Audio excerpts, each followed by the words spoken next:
Kakak semuanya. Semoga weekend menjelang long holiday. Di sini Benar. kita berpisah setahun ya, setahun dalam waktu 3 minggu.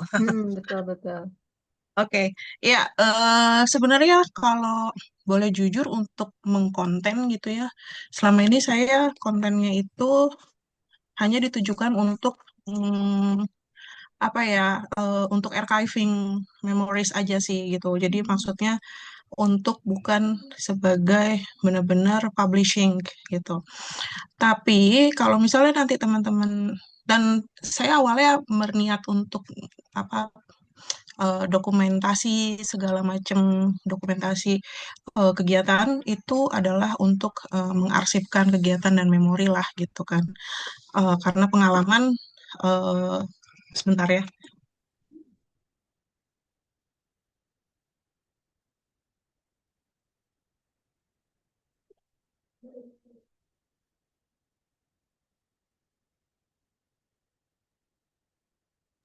Sorry. Ya, jadi seperti itu niatnya. Tapi kebetulan pada saat saya lagi aktifkan semua kegiatan di sosial media, ternyata banyak yang bilang, ih, kepikiran nih, keidean nih, lihat konten-kontennya Mbak Hani gitu. Saya langsung yang, oh untung aja gue ngasih apa namanya mengarsipkannya tuh dengan baik gitu. Coba kalau saya mengarsipkan yang aneh-aneh kan juga jejak digital ya gitu kan. Jadi sebenarnya itu tadi ya sebagai mungkin tadi saya mendengar dari Mas Rashid ya, yang tadi LDM gitu kan. Itu itu juga sebagai media komunikasi juga kan ya terhadap ngapain aja nih gitu kan. Di istri saya di Australia itu kegiatannya ngapain aja misalnya. Suami saya di Jakarta atau di Jogja kegiatannya ngapain aja gitu kan. Walaupun video call saya juga sering kali LDM kok sama suami saya gitu. Walaupun video call juga kadang-kadang waktu juga kan nggak match gitu. Terus kadang juga sinyal gitu. Nah, tapi untuk mendokumentasikan itu juga sebenarnya juga bermanfaat untuk kita semua gitu. Itu sih kenapa. Terus habis itu eh, saya tidak pernah kepikiran untuk menjadikan konten saya itu menjadi sebuah materi seminar sampai ketemu sama Kartno yang dibilang pas saya lihat tornya, loh kok ya gitu kan. Untung kemarin mendokumentasikan. Coba kalau enggak gitu kan. Tapi nanti saya akan share beberapa sebenarnya tidak perlu kalau misalnya memang bertujuan untuk komersil itu nanti materinya beda lagi ya. Itu bukan ranah saya, tetapi untuk eh, memberikan jejak digital yang baik gitu, mungkin saya bisa sedikit sharing gitu. Jadi itu ya mungkin saya sedikit ini praktik baik keseharian keluarga sebagai konten edukasi. Dan di sini saya lihat ada dua orang laki-laki yang sudah berkeluarga ya Kartno ya. Nah, kebetulan juga dari Apa pemerintah aja kan aku hari kurang ini, tahu. Kalau Rashid yang udah oh udah, iya, udah tahu. Masih udah ya, tahu. Aku aja sih kurang tahu. kebetulan hari ini itu ada gerakan ayah mengambil raport ya kan. Nah, praktek baik nih walaupun sebenarnya alhamdulillah suami saya sudah mempraktikannya itu bukan karena sebagai praktek baik tapi karena bininya mager gitu. Soalnya gitu ya guys, kalau misalnya perempuan ibu-ibu yang lagi apa namanya yang disuruh ke Girapo tuh kan kita harus dandan pol, ngasih bingkisan, terus ngobrol basa-basi gitu kan. Sebenarnya capek gitu kan. Akhirnya saya jorokin lah suami saya gitu kan. Kalau suaminya kan juga kalau bapak-bapak ngambil rapot kan paling cuman ya, oke Bu, terima kasih siap, makasih ya Bu, bye-bye gitu kan. Itu mempersingkat waktu gitu. Praktik baik banget itu buat saya. Nah, terus apa sih hubungannya dengan konten keluarga edukasi? Dokumentasi sih sebenarnya teman-teman. Mewariskan hal baik lewat konten baik. One day gitu ya, karena saya sudah punya anak remaja gitu, anak saya bisa men-tracking jejak digital saya gitu kan. Kalau misalnya pada saat saya masih belum nikah, itu saya punya jejak digital yang gak karuan, anak saya bisa lacak. Tapi kalau misalnya kita memiliki jejak digital yang bersih gitu ya, kita enak ngobrol sama anak kita gitu. Itu satu. Terus itu juga kan nanti mungkin cucu kita akan akses juga gitu ya sosial media meskipun misalnya Facebook tidak ada lagi atau Instagram tidak ada lagi, tapi kan akses sosial media itu akan terus diperbarui gitu. Cucu kita dan dan cicit kita itu bisa melihat gitu loh. Sebenarnya apa yang dilakukan oleh leluhur-leluhur saya nih ke depan dulunya gitu. Itu merupakan konten. Kalau misalnya dulu waktu pada saat masih zaman-zaman belum ada sosial media, belum ada media saat sekarang, jejak kok jejak baiknya tuh pakai apa? Buku gitu kan. Bikin buku, bikin tulisan seperti itu. Bikin suatu karya atau misalnya kalau seniman bikin karya seni dan lain sebagainya. Jangan sampai gitu ya, eh, sosial media ini yang sebegitu kejamnya itu terpenuhi dengan konten-konten yang tidak baik gitu. Kita harus apa namanya, memviralkan lah gitu untuk konten-konten dari konten-konten baik.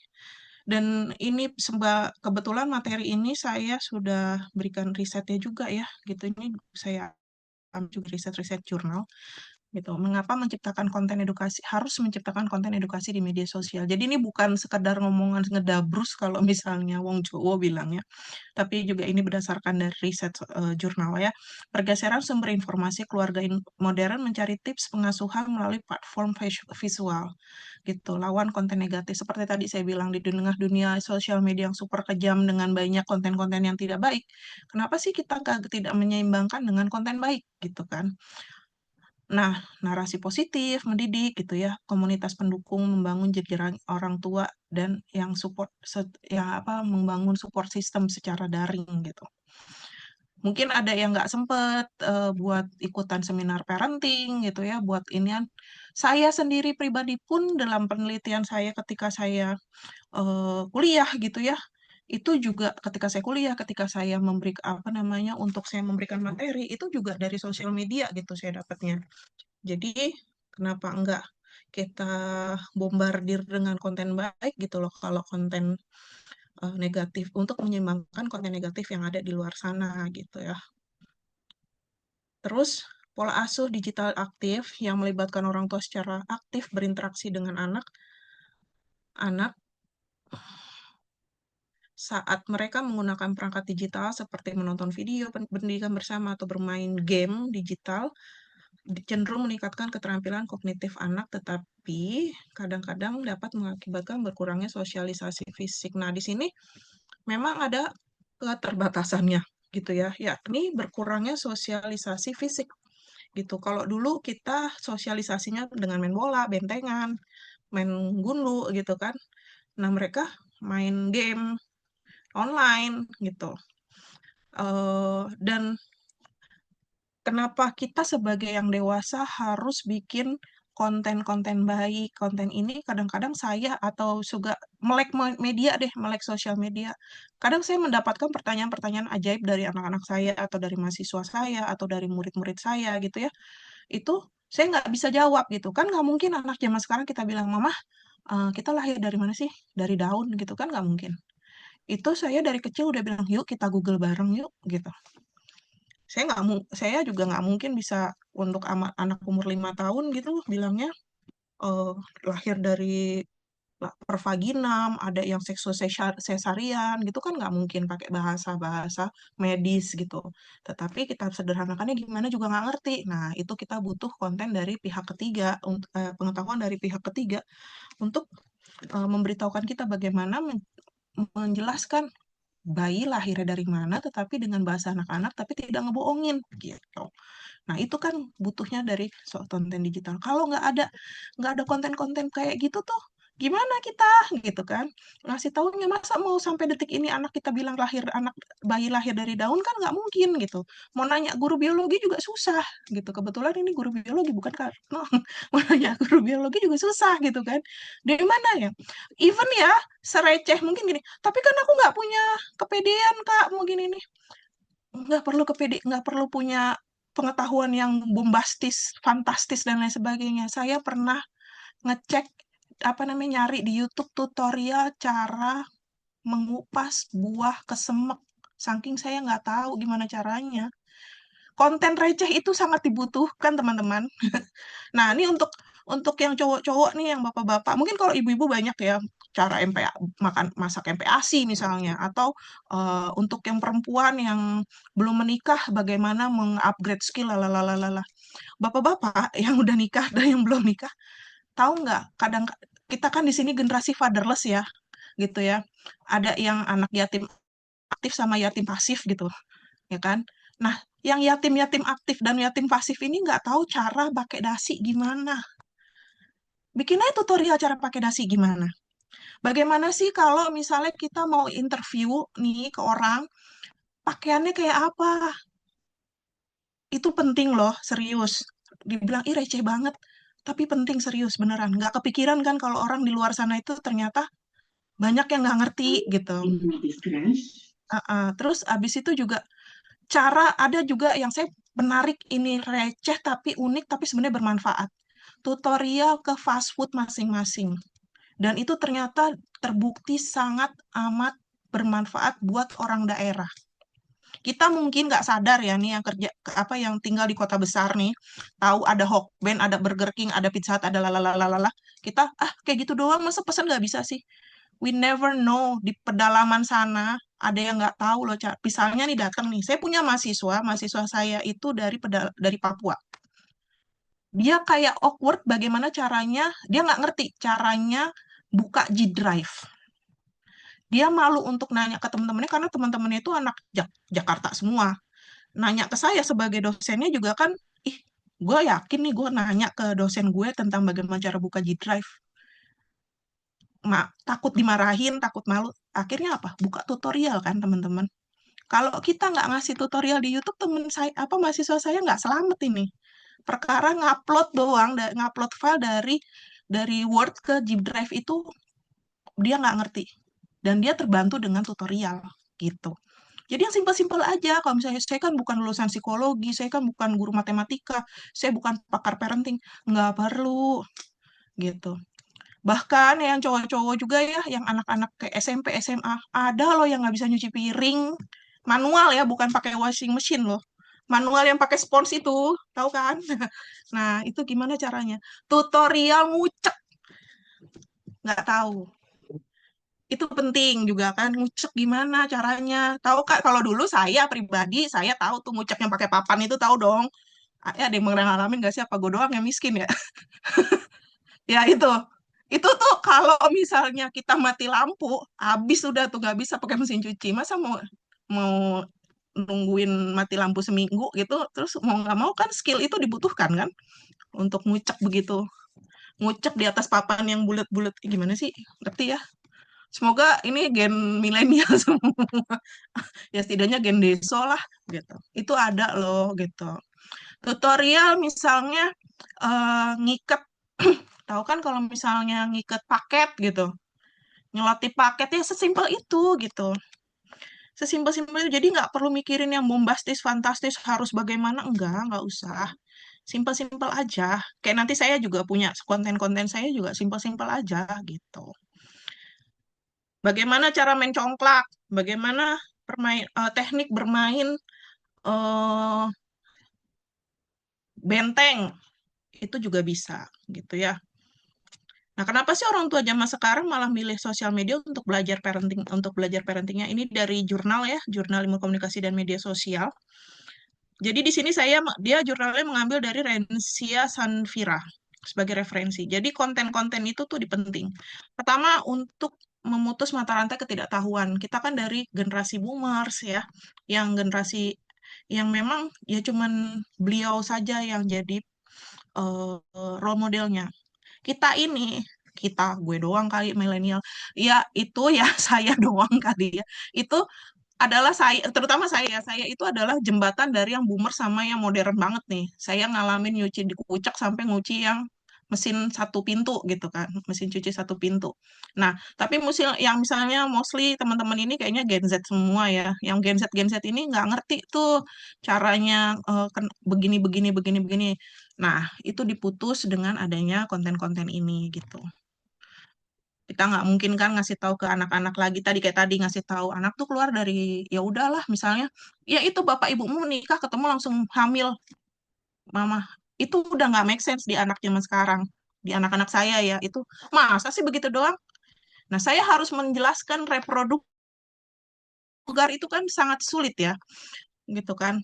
Nggak mungkin saya jelaskan secara gamblang proses reproduksi manusia, tetapi saya harus bicara kayak gitu. Dan saya pada saat itu tidak memiliki kapasitas.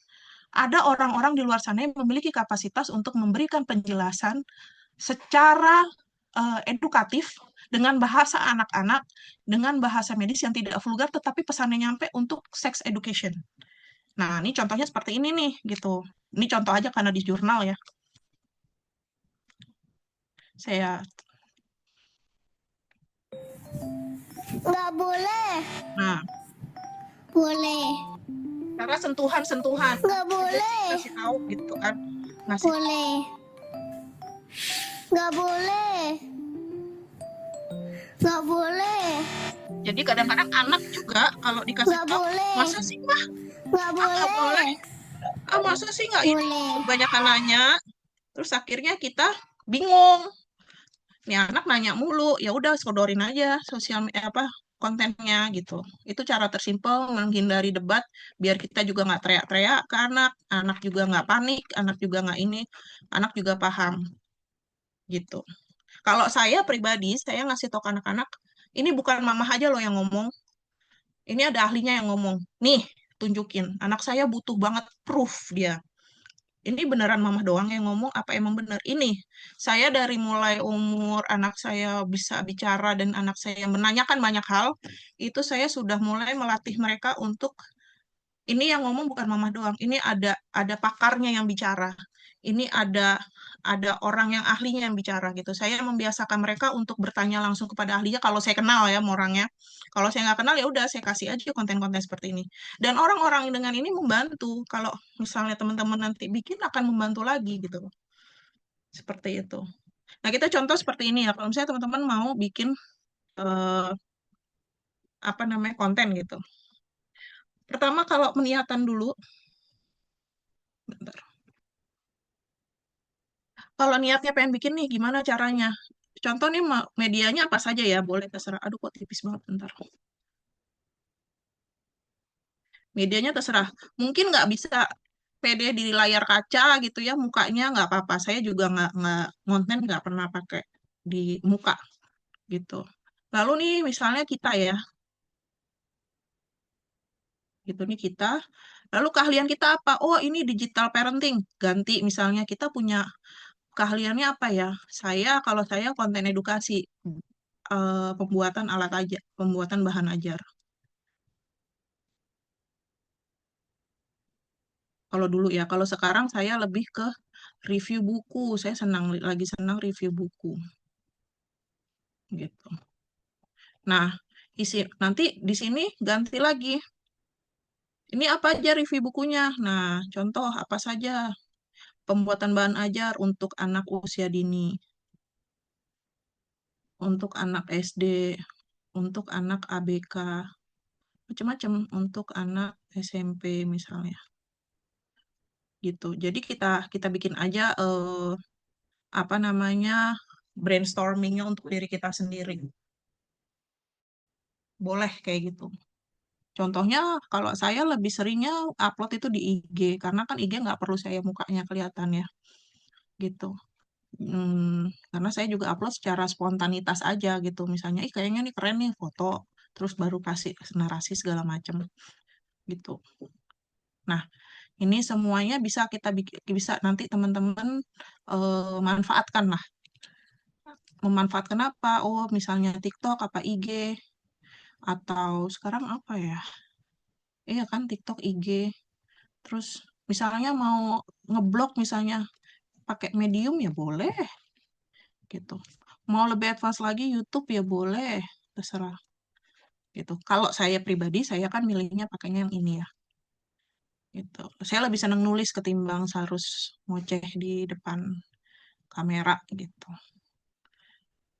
Ini mah ya seperti itu. Selanjutnya, nah mungkin ini ya konten edukasi yang berkualitas. Mendidik, memberdayakan, menghibur, dan otentik. Nah, mendidik berdasarkan sains psikologi atau anak atau pedagogi atau pengalaman nyata dan yang teruji. empower, memberdayakan, memberikan solusi praktis. Nah, tadi yang saya bilang, solusi praktis yang bisa dilakukan audiens di rumah. Kalau mendidik, ya setidaknya itu merupakan hal yang tidak baik lah gitu. Ingat, kita ingin mewariskan suatu hal yang baik untuk ke bawah kita gitu ya. Menghibur. Nah, yang mukanya lucu-lucu boleh apa namanya, pakai ya bahasa-bahasa menghibur yang gaul-gaul aja bahasanya gitu. Nggak usah yang kaku-kaku gitu. Otentik. Ya realita aja kehidupan kayak tadi saya bilang. Ternyata saya itu sangat mencari, saya nggak nyangka kalau saya harus mencari tutorial mengupas buah persimon kesemek di YouTube gitu. Realita aja kan itu. Mendidik iya, karena saya sangat terbantu dan sangat terdidik bagaimana cara ngupas gitu kan. Memberikan solusi praktis, of course. Kalau nggak ada itu tutorial juga saya sampai sekarang sampai sampai busuk kali itu buah saya pandangin doang gitu. Menyampaikan dengan penyampaian yang ringan, ya jelas padat. Pokoknya sekarang gini, apalagi sekarang attention span audience itu nggak bisa lama. Makanya YouTube sekarang agak turun kan ininya eh, peminatnya karena kan YouTube itu panjang biasanya. Mereka lebih seneng di TikTok yang cuma semenit sampai dengan 5 menit gitu. Dan juga sekarang profesi editor video YouTube itu beralih ke profesi clipper. Karena apa? Orang lebih seneng nonton klip-klip dibandingkan nonton yang full. Kecuali kalau emang itu bikin penasaran banget gitu. Karena attention span orang tuh sekarang makin lama makin pendek, makin lama makin pendek gitu. That's why saya sekarang milih review buku itu sebenarnya, konten saya review buku itu sebenarnya juga untuk meningkatkan attention span saya gitu. Sudahlah pendek, nanti tambah pendek lagi, saya cuma 2 detik repot urusannya gitu kan. Jadi eh untuk memenuhi, jadi pula juga kalau misalnya lama-lama kita yaping lama-lama juga males juga nggak sih gitu, capek juga gitu, main semenit semenit tapi pesannya nyampe kan enak gitu ya. Tutorial buka ban, tutorial nyemir sepatu, jangan salah guys, ada yang nggak ngerti nyemir sepatu. Kenapa? Ya orang kaya di luar sana yang ART-nya sebejibun itu tidak pernah itu kan nyemir sepatu gimana gitu loh. Tutorial ke Indomaret, ke Alfamart. Ih, ngapain sih gini nih? Hey, kita ada di bubble sekarang. Orang-orang yang ada di bubble-nya Menara Emas itu ya, di Golden Tower di sana, mereka itu supermarketnya adalah French Market. Atau misalnya super Alfamart-nya mereka itu Fresh Market. Terus abis itu French Market, Fresh Mart, dan lain sebagainya. Mereka nggak tahu Indomaret itu apa. Karena nggak ada. Di Pondok Indah mana ada Indomaret. Gitu kan. Di Alam Sutra mana ada Indomaret. Gitu kan. Ya itu. Tapi kadang, kan nggak selamanya mereka di sana gitu kan. Nah mereka kadang-kadang lewat gitu. Ih, Indomaret tuh apa? Alfamart tuh apa? Gitu. Mereka mau nanya dengan bahasa you and me gitu kan. Juga bingung. Nah itu gunanya tutorial. Ada loh yang nyari. I've got a friend yang kayak gitu masalahnya gitu. Dia saya pernah nggak punya teman yang saking kaya rayanya, dia itu minta nemenin saya temenin untuk pergi kemana guys, untuk pergi beli bubur ayam di jalanan, karena dia bubur ayamnya paling minim adalah Imperial Kitchen. Dan dia baru tahu makan Indomie itu sausnya ditublek dulu terus dipukul-pukul gini nih, yang diginiin nih, yang digini terus digitu-gituin tuh. Ya, dia baru tahu kayak begitu, guys. Sebegitunya. Dan dia bilang, "Oh, Indomie itu enak ya ternyata. Emang lu selama ini makan mie-nya apa?" Apa ya makan mie-nya? Nggak tahu, belinya di Hong Kong. Hah? Hah? Beli di Hong Kong, Indomaret banyak tuh bilang gitu. Ada tuh yang membutuhkan tutorial seperti itu tuh, ada gitu. Jangan takut gitu. Gitu. Kok receh banget sih? Iya, sereceh itu emang orang Indonesia. Jadi nggak usah khawatir ya. Nah, terus kalau kita sudah mulai, ih kayaknya pengennya saya fokusnya ke anak-anak nih. Kalau ya udah, berarti terutama melalui izin anak. Ini penyakitnya orang Indonesia adalah selalu mengabaikan konsen, termasuk anak kecil, murid, terutama yang murid ya. Murid dikontenin sama gurunya itu tidak mendapatkan konsen dari orang tua atau anak. Itu sebenarnya bahaya. Kalau di Jepang itu sangat dilarang gitu ya. Kalaupun mau nge-shoot itu nge-shootnya harus dari jauh. Kalaupun mau nge-shoot dari dekat, anaknya harus pakai masker semua. Sebegitu mereka menjaga privasi. Indonesia lost. Nah, gimana caranya? Kita harus coba budayakan dari sekarang untuk apa namanya melibatkan anak untuk terkait konsen ini. Nyaman nggak anaknya? Jangan sambil diem-diem juga.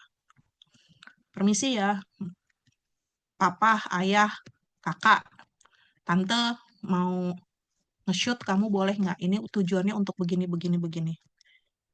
Gitu. Dan privasi lokasi. Halo guys, aku ada di sini. Jebret nama alamat rumahnya kelihatan. Itu jangan. Ketika kita nggak tahu orang jahat di luar sana bagaimana, ketika kita ada di rumah, anak kita sendirian bubar. Gitu. Menghindari eksploitasi. Nih kadang nih, anak dikerjain, ya kan? Terus habis itu dibuat konten. Itu jangan ya, teman-teman. Jangan. Jangan, please. Jangan. Ih, lucu banget anaknya nangis. Dibikin nangis terus gitu buat konten. Wah, engagementnya naik nih, gitu kan. Anak lagi tantrum dibuat tontonan. No, kasihan mereka. Mereka juga, walaupun anak kecil, butuh privacy juga. Gitu. Nah, untuk menaikkan bait, kita saling komen biasanya. Tapi komennya kadang suka ada orang-orang yang komennya luar biasa. Apalagi lagi di tengah Indonesia yang luar biasa ajaib ini, saling serang, saling serang. Profesi buzzer itu ada. Bahkan buzzer positif itu sebenarnya ada. Tapi ketutup sama yang profesi buzzer negatif gitu. Nah, untuk menaikkan bite-nya itu, viewing bite-nya itu kan orang pada nge-buzzer untuk komen-komen kan. Nah, itu nanti setelah itu kita penasaran dong. Misalnya saya komen di kontennya Kartno gitu. Oh, Kartno kontennya bagus lalalala.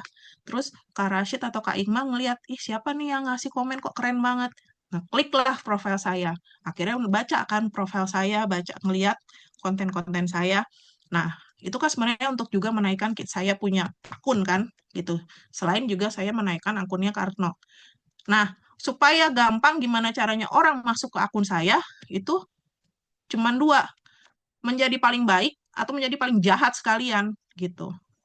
Itu udah nggak bisa diniin. Nah, kita mau yang mana nih ya? Pasti kan kita yang paling baik dong. Nggak mungkin kan semua pertindakan kita kan dipertanggungjawabkan pada saat nanti kita akhir nanti dong gitu.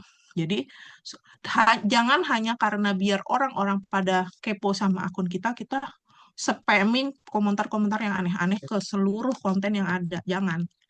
Ya, supaya biar mereka masuk ke akun kita, jangan. Biarin aja lah gitu. Walaupun misalnya nggak ada yang nonton juga ada loh generatornya, tenang aja buat bikin orang nonton banyak tuh ada, tenang aja. Tapi ya nggak usah lah pakai yang di komen-komennya yang aneh-aneh gitu. Nah, ini juga disoroti oleh jurnal juga permasalahan sharing parenting ya, tentang sharing practice misalnya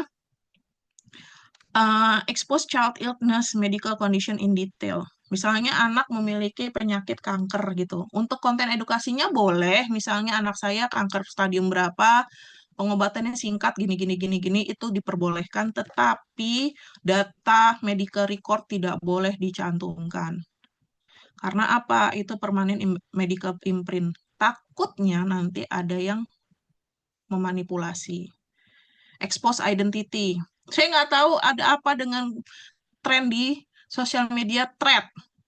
Itu banyak sekali yang expose paspor tanpa di tanpa di filter, tanpa di blur. Benar-benar paspor di ini kan. Saya nggak ngerti itu tujuannya buat apa. Nah, itu jangan. Paspor, KTP, data-data pribadi jangan. Even tanda tangan jangan. Artis-artis itu ternyata punya tanda tangan dua ya. Yang satu untuk dokumen pribadi, satu lagi untuk fansnya. Saya juga baru tahu gitu kan. Itu kalau bisa juga gitu kita share tanda tangan yang untuk fans aja, untuk publik gitu. Expose real time location and child detail routine. Hari ini si Abang pergi ke si Dede pergi ke sekolah high scope. Sekolahnya di high scope di eh, Tanjung Barat, di Cilandak. Setelah ke Cilandak, ini segala macam. Jadi orang tahu tuh detailnya tuh. Someday ini, oh berarti hari ini si Dede ini jam sekian dia ada di swimming pool ini. Culik, selesai. Jangan. Share photos of children with inappropriate and skimpy clothes.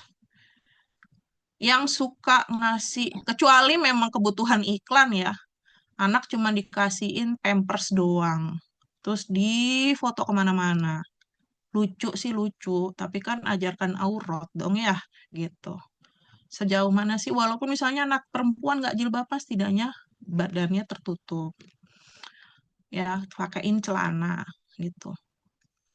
Laki-laki pakaikan celana, jangan kemana-mana pakai pampers atau di foto pakai pampers atau dikontenin pakai pampers. Kecuali emang di endorse itu buat pampers. Tapi kan endorsement juga bisa buat yang lain, maksudnya tetap dicelanain. Tapi misalnya, oh ternyata celananya nggak nembus apa segala macam itu bisa gitu. Terus habis itu expose your child to emotional moments tadi anak lagi tantrum. Ih lucu ya tantrumnya dia imut-imut di foto di kontenin. Ini anak sedang bermasalah emosionalnya digituin lagi makin bermasalah emosionalnya gitu ya. Banyak ya ada anak artis lagi ngomel-ngomel dikerjain bahkan biar gimana caranya ngomel gitu kan. Jangan jangan sampai kayak gitu. Terus tapi gimana ya cara buatnya? Mulai aja dulu gitu. Nah, contoh tentukan fokus. Mau tentang apa nih? Kayaknya aku si istriku bisa masak deh gitu. Ya udah konten keseharian dapurnya nggak estetik nggak masalah gitu kan. Dapur sekarang lagi seru loh dapur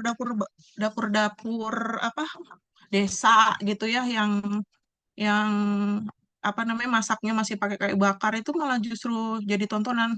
Waktu saya stres tesis saya nontoninnya itu YouTube tentang isinya masak di desa. Udah nontonin itu aja berjam-jam. Serunya apa? Kalau orang bilang nggak seru ya, tapi nikmatin aja gitu. Itu buat stress release juga.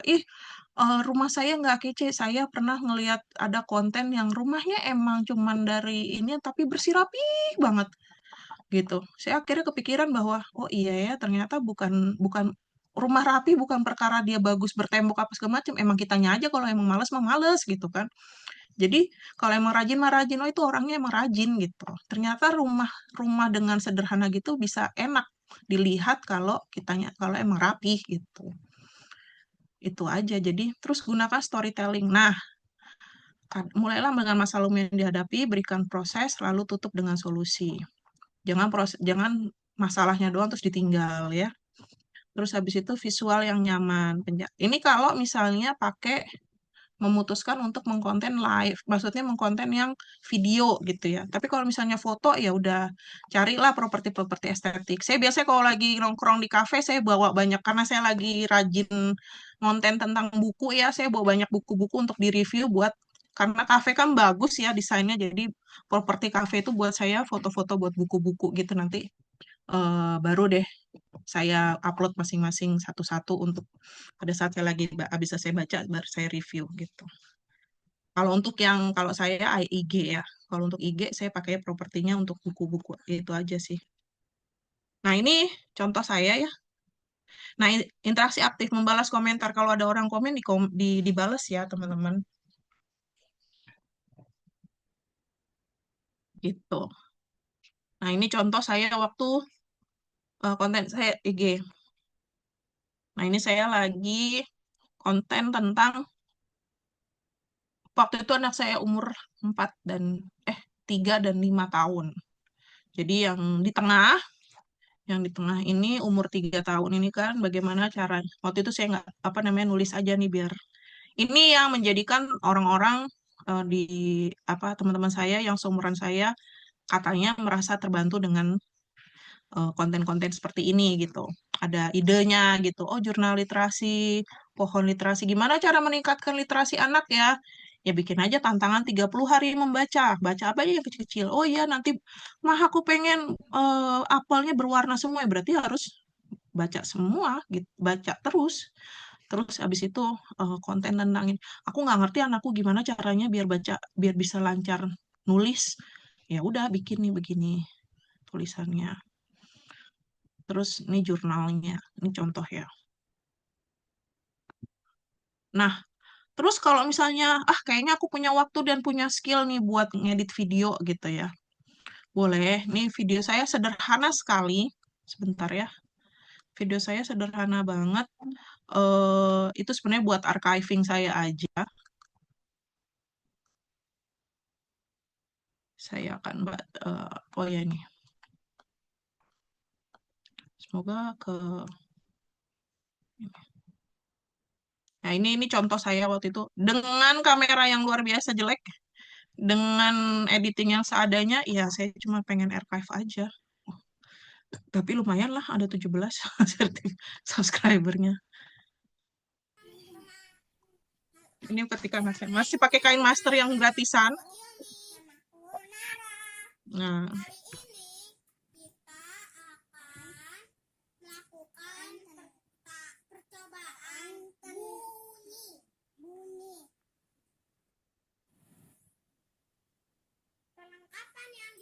soalnya anak saya waktu zamannya umur mereka segini kalau nggak di fit, kalau nggak dibikin kayak gini nggak akan belajar mereka. Jadi akhirnya saya bikin aja kayak begini.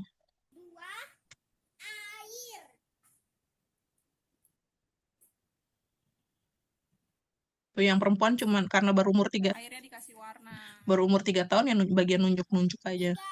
Sumpit besi. 4 botol kaca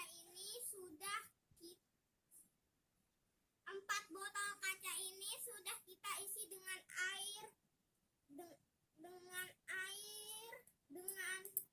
dan volume berbeda.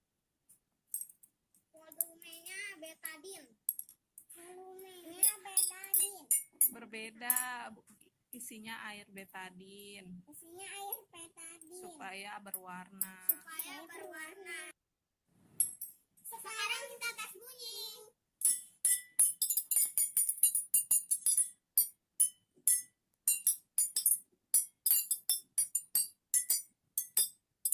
Botol manakah yang paling nyaring?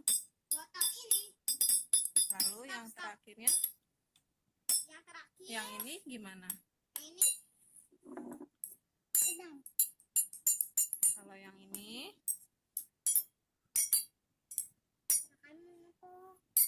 Botol airnya sedikit lebih banyak sehingga getaran udara dapat merambat lebih baik. Nah, ini digabungkan dengan surat Al-Quran karena saya Muslim ya. Al-A'raf ayat 55, berdoalah kepada Tuhanmu berdoalah kepada Tuhanmu. Maklum ini umur 5 tahun, bahasa bacanya nggak jelas. Suara yang lembut. Nah, karena lagi suara percobaan bunyi, jadi saya nyari ayat Al-Quran yang tentang suara. Melampaui batas. Energi bunyi. Bunyi adalah getaran di energi bunyi adalah segala sesuatu yang terjadi akibat pengaruh bunyi. Apa itu bunyi? Getaran di udara atau bisa dari benda. Nah, ini contohnya salah satunya. Terus yang ini untuk bahasa Inggrisnya. Nah, ini. Ini untuk lagi pelajaran bahasa Inggris contoh. Assalamualaikum.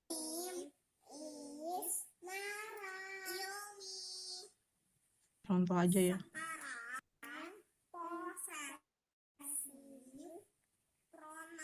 Nah, itu masih ya namanya.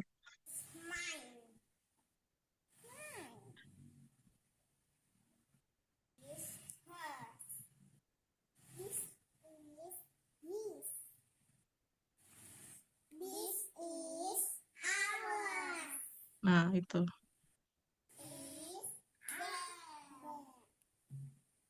coba ulang. Nah, itu karena anak-anak ini tidak ada TK, pada waktu itu saya tidak di Indonesia ya. Nah, kebetulan juga saya memutuskan untuk pendidikan usia dininya itu full dari saya sebelum mereka masuk sekolah. gitu. Jadi terus mereka itu namanya juga anak kecil ya, kalau diajarin sama emaknya kan ada aja kelakuannya gitu, daripada pusing ya udah kita bikin video yuk gitu. Nah akhirnya bikin video dengan tujuan pembelajaran seperti itu. Dan sekarang kalau saya kasih lihat ya, karena anak sekarang ketika anak-anak menjelang besar ini ya, SD sama SMP ini, kita dulu begini ya gitu kan. Ternyata kita itu bisa bahasa Inggris tuh dari dulu udah kayak gini pelajarannya gitu. Ternyata kita bisa bisa tahu fisika, kakak bisa tahu sains tuh karena dari dulu belajarnya kayak gini gitu. Jadi mereka ada dokumentasi pembelajarannya lah gitu. Dulunya saya bikin konten ini tidak tidak bertujuan untuk eh, komersil, tidak bertujuan untuk apa. Benar-benar untuk bisa ngasih tahu bahwa saya waktu itu pure ibu rumah tangga yang nggak ngapa-ngapain, yang nggak ada jualan online, nggak ada ngapa-ngapain, benar-benar pure di rumah aja. Terus saya ingin ya namanya orang ya haus validasi gitu kan. Saya ingin kasih tahu gitu ke semua orang-orang yang apa namanya, tahulah ibu rumah tangga kan ya, kalau misalnya dibilang ibu rumah tangga doang ngapain aja di rumah nih gitu, nih gue di rumah ngapain, mendidik anak saya gitu kan, pendidikannya apa ya ini gitu. Jadi seperti itu. Nih kalau misalnya yang pada suka bisa bikin animasi, ini contoh aja sih. Kakak Baby Blues dijelasin pakai ayam. Nah ini contohnya adalah si konten ini ya semuanya dijelasin pakai ayam. Ayam baru saja punya anak. Telurnya menetas, anaknya kecil dan lucu sekali. Tetangga semua berkokok selamat. Wah, pasti bahagia banget ya. Tapi di pojok kandang, kakak ayam malah merasa hampa. Harusnya senang, tapi air matanya netes sendiri. Lihat anaknya, sayang banget. Tapi dadanya sesak. Kesenggol sedikit saja rasanya mau meledak marah. Ia bingung.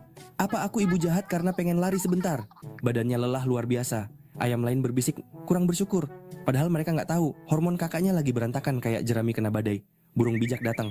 Ia bilang, itu namanya baby blues. Bukan karena kamu ibu yang buruk. Tubuhmu kaget habis bikin keajaiban. Hormonmu turun drastis, jadi hatimu rapuh kayak kulit telur. Nangis aja nggak apa-apa. Kamu cuma butuh tidur, biar kamu bisa rehat sejenak dan tenang. Jangan lupa baca ebook anti overthinking, biar lu nggak susah. Nih kalau misalnya yang udah nikah, terus yang baru banget nikah, terus ibunya tantrum, apa sih baby blues itu?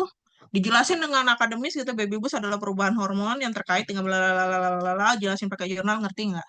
Nggak dong, gitu kan? Ya udah, jelasin pakai ayam gitu. Apapun ini lucu banget ya kontennya.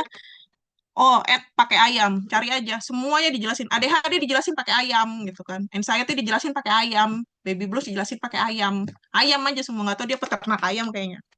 Dan ada lagi.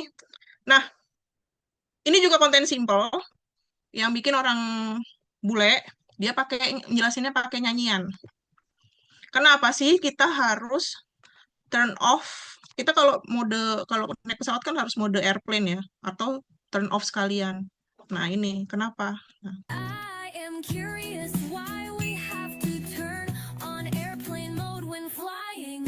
Most people think the plane will crash if we don't turn it on, but that's not true. What really happens is that your phone is constantly connecting to cell towers using radio signals, and those signals are very close to the ones used by the plane's radar, which tells pilots how close the plane is to the ground. If even one phone signal is off, it could interfere with the radar sensors, which could disrupt landing. But the real world risk depends on how many phones are active and how strong their signals are.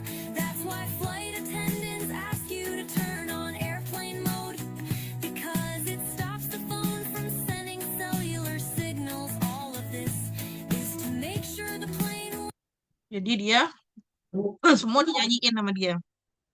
Dan itu sangat masuk untuk anak-anak gitu kan. Kan kita suka. Tapi ini permasalahannya, pertanyaan lagi. Saya pernah naik pesawat yang disediakan WiFi. Ya udah, gimana? Nah, penjelasannya juga akan ada lagi kan. Kalau WiFi itu kan jelas kita kan cuman signal dari WiFi-nya doang. Dan si WiFi itu sudah dimodify gimana caranya tidak mengganggu signal dari si radar pesawatnya gitu kan. Saya nggak ngerti, mungkin yang bapak-bapak ini ada yang orang IT. Ya gitulah pokoknya gitu. Tapi kalau kita pakai provider sendiri kan kemana-mana nyarinya. Kayak gitu sih. Tapi kan kita nggak ngerti, nggak bisa ngasih tahu kan. Gimana sih? Kadang-kadang anak kecil tuh kalau kalau ngasih pertanyaan yang simple tapi ajaib gitu. Nah ini orang apa contoh-contoh inilah gitu. Atau misalnya lagi nih ada lagi saya. Cara mengatasi anak tantrum. Kalau mama-mama VOC sih pojokin aja gitu kan. Tapi ini juga ada. Ini kontennya dia si Rizky Ahyana ini spesialis terapis ABK. Nah, saya banyak mendapatkan insight dari beliau juga.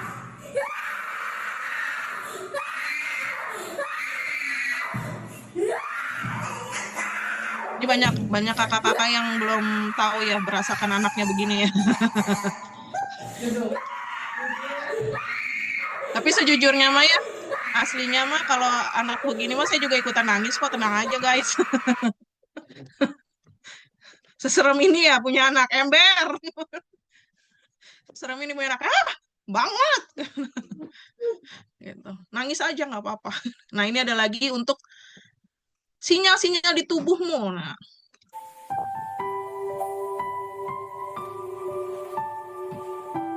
Nah, pengen ngopi mulu, kurang zat besi. Pengen es mulu, kurang cairan. Pengen yang asin-asin, kurang mineral. Pengen yang pedes-pedes, banyak tekanan. Nah, jadi kalau stres biasanya kita makan seblak level 10 gitu kan. Mie gacoan level 20 biasanya tuh. Kayak gitu. Pengen yang manis-manis, tubuh terlalu lelah gitu. Jadi jangan yang craving-craving kayak gitu. Boleh kalau misalnya memang teman-teman punya waktu untuk bikin animasi kayak gini. Yang paling sederhana yang kalau misalnya mager ya bikinnya seperti ini. Kayak gitu. Atau contoh ini kalau misalnya bikin kayak versi kucing apa versi burung hantu ya semunggung gitu. Ini biasanya kalau yang ini untuk yang apa untuk yang nyanyi-nyanyian ini biasanya untuk TK, untuk SD gitu. Nah, disclaimer aja teman-teman, ini semua bukan hasil gedabrusan saya karena saya juga pakai referensi ini. Silakan teman-teman nanti kalau misalnya itu bisa baca, kalau misalnya bisa dapat dari Kartno, nanti saya akan kasih kok ini semuanya bahannya ke Kartno. Ini kalau mau dilihat lebih lanjut, jurnalnya sudah ada semua di sini. Saya memang pakai jurnal semuanya ya. Oke, gitu ya teman-teman. Jangan takut untuk memulai dan kalau bisa archiving good memories lah buat anak cucu kita gitu. Thank you. Terima kasih buat Kak Hani. Penjelasannya menarik banget dan sangat bermanfaat sekali untuk saya yang masih single ya Mbak. Dan mungkin teman-teman seperti Dia kelas pakai ayam orangnya single kayaknya sih. kayaknya ya. Juga mungkin teman-teman yang juga lagi bernikah gitu ya, atau mungkin yang udah punya anak mau ngajarin anaknya pakai tips dari Kak Hani, ya silakan monggo ya dicoba aja gitu ya. Kemudian untuk selanjutnya ada sesi tanya jawab buat teman-teman. Di sini ada Kak, Kak Veronica, Kak Iqmal, Kak Suci. Silakan mungkin yang mau bertanya, silakan. Silakan Kak, ada yang mau bertanya? Kak, Kak Suci mungkin, Kak Iqmal dan Kak Veronica.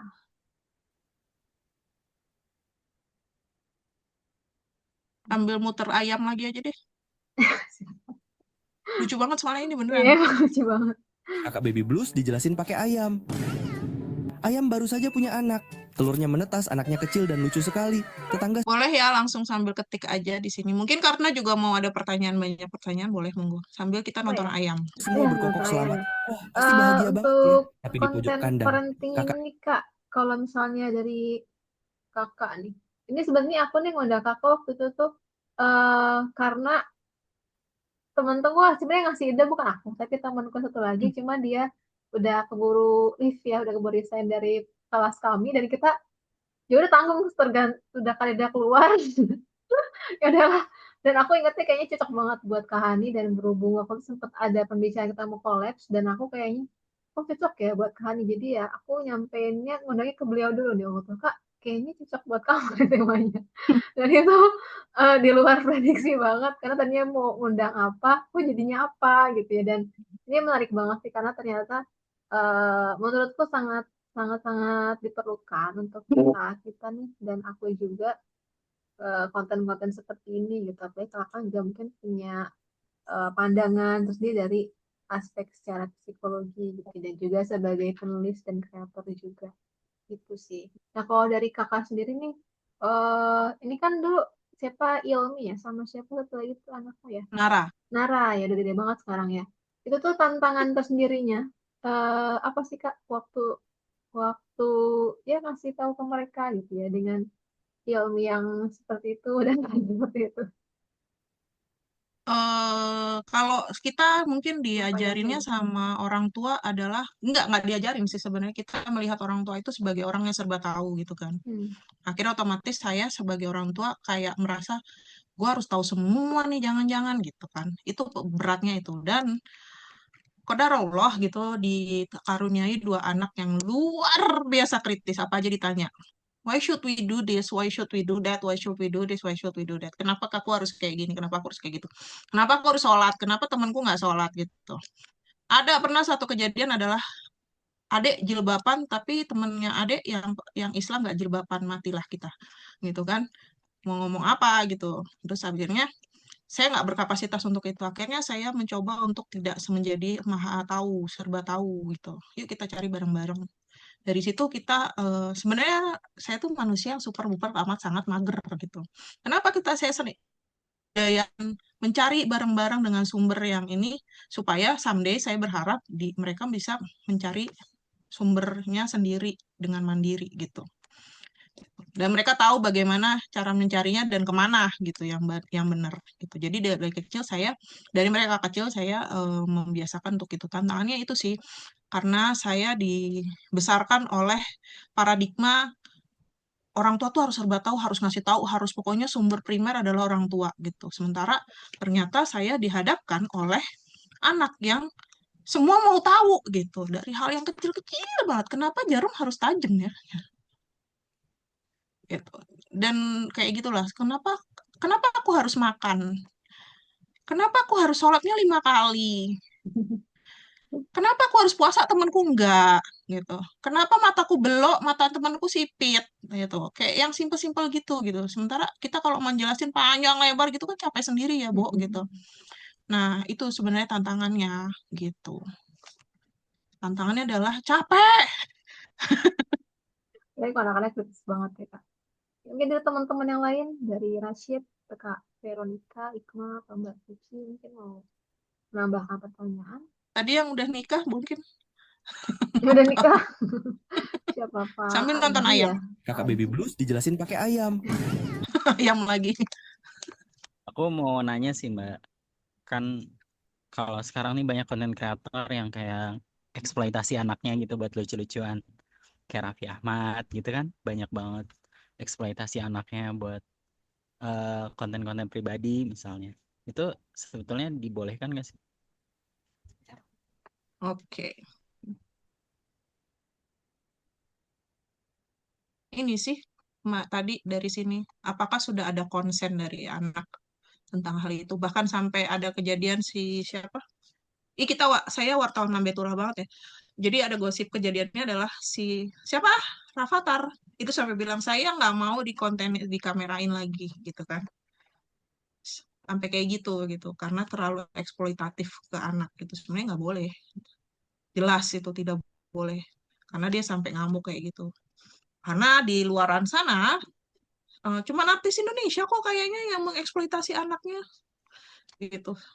Soalnya artis-artis Hollywood juga banyak yang diumpetin juga kan anaknya gitu, nggak paling ya cuma buat foto keluarga gitu, tapi untuk anaknya tinggal di mana, apa segala macam kesehariannya sampai anaknya mandi, anaknya tidur, apa segala macam dinding itu kan nggak digituin gitu.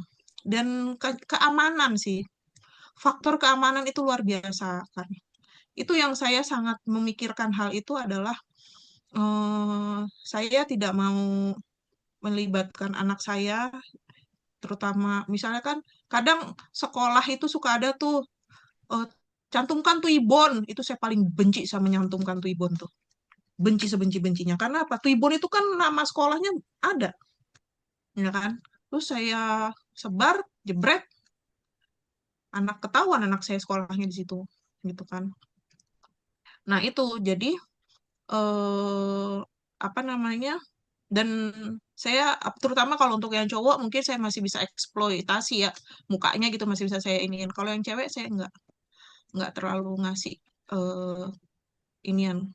Dan banyak sekali kalau saya di sosial media kalau saya di IG karena saya aktifnya di IG, story saya banyak yang saya hide dari orang-orang tertentu karena saya banyak share apa namanya banyak share momen-momen keluarga gitu kan. Jadi hanya orang-orang yang saya percaya untuk melihat momen-momen keluarga di story saya gitu. Karena itu keamanan, terutama dari predator digital, grooming. Nah, itu paling nggak bisa di iniin. Anak saya pernah kena kok, hampir kena dan kebetulan saya tahu saya delete dan saya blok tanpa sepengetahuan anak saya sih. Gitu. Di grup kena grooming. Grooming itu sangat sangat luar biasa membahayakan terutama yang punya anak cewek sih gitu seperti itu. Oke, oke, ada lagi selain Asyik? Buat kakak yang hadir, ya tolong untuk isi absensi ya sama feedback kelas hari ini, sesi 2. Linknya saya sudah share di kolom komentar. Kalau bisa teman-teman mencantumkannya nama lengkap, sama kalau mau pakai gelar, dipakai gelarnya nanti untuk cantuman sertifikat. Nanti untuk sertifikat maksimal H+3 acara, dikirimkan ke nomor atau email. Gitu sih. Oke. Ada lagi mungkin teman-teman yang mau bertanya?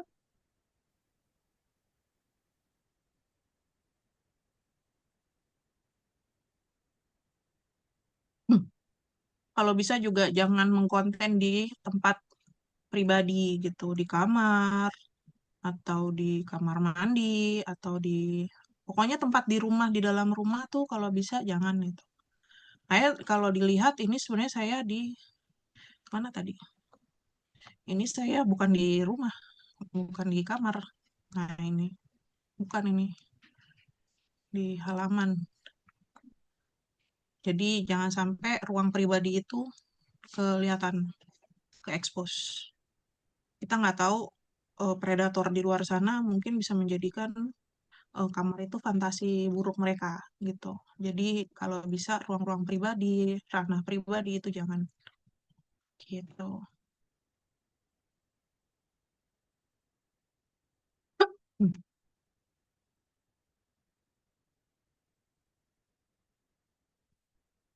Ya, Kak boleh, ini aku mau share sesuatu. oke, aku stop ya. Oke, thank you buat Kak Hani yang udah nyampein materinya yang Masya Allah banget, bermanfaat banget buat saya dan buat teman-teman semua. Nah, buat teman-teman yang mungkin mau belajar konten lebih detail lagi gitu ya. Nah, kita di sini ada sesi, 10 sesi pertemuan. Untuk materi fasilitasi di sini ada coaching, praktisi dan akademisi, kemudian ada materi, praktek, sertifikat, dan juga rekaman materi. Nah, untuk investasinya, kalau buat teman-teman yang biasanya mau ngubungin secara langsung coach itu biasanya bisa kalau sebulan bisa 2,5 sampai 5 juta kan untuk kali ini kita bisa untuk sesi kelas online-nya 359.000 untuk 10 sesi pertemuan. Nanti kalau memang teman-teman mau tertarik bisa nanti japri admin Potensial, admin Saga ya. Nah tadi bisa di nomor yang tadi teman-teman di japri. Nah itu nanti bisa tanya. Oke, ya terima kasih buat teman-teman semua yang udah stay dari tadi bareng kita semua di Platensio. Bisa follow kami di Instagram ini dan juga kunjungi website kami. Nah, buat Bahani yang udah apa namanya ngasih materi hari ini ada sedikit apresiasi dari pelatihan skill. Nanti aku kirim software-nya di kakak gitu ya. Ya, terima Oke ya kasih kak, semuanya. buat kenang-kenangan dari kami. Ya, selanjutnya buat kita biar lebih mengabadikan momen hari ini, yuk kita siapin diri, jalan kamera, terus kita pose bersama supaya buat kenang-kenangan nanti nih. Dan kalau teman-teman nanti mau lanjut sesi selanjutnya bisa japri kami ya. Thank you. Ini aku stop share dulu. Yuk kita foto bareng sebelum acara. Bentar, aku starter dulu tampilannya. Ada mau open cam boleh? Sebentar ya, saya ambil screenshotan kameranya. Oke. 1, 2, 3. Bentar, bentar. Yang mana nih? 1, 2, 3. Bisa dulu bagian.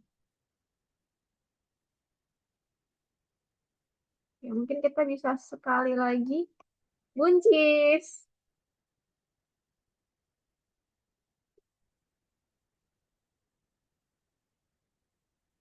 Oke, udah deh, nanti aku kirim ya ke guru foto dokumentasinya dari tempat pada pertemuan sesi hari ini.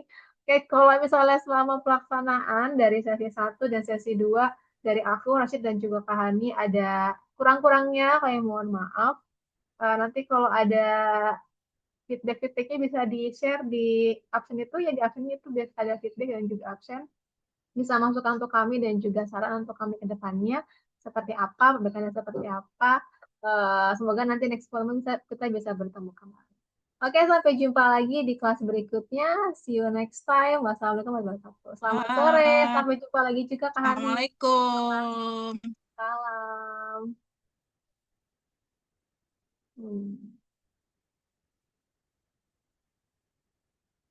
Oke, Kak. Aku end meeting ya. Terima kasih semuanya.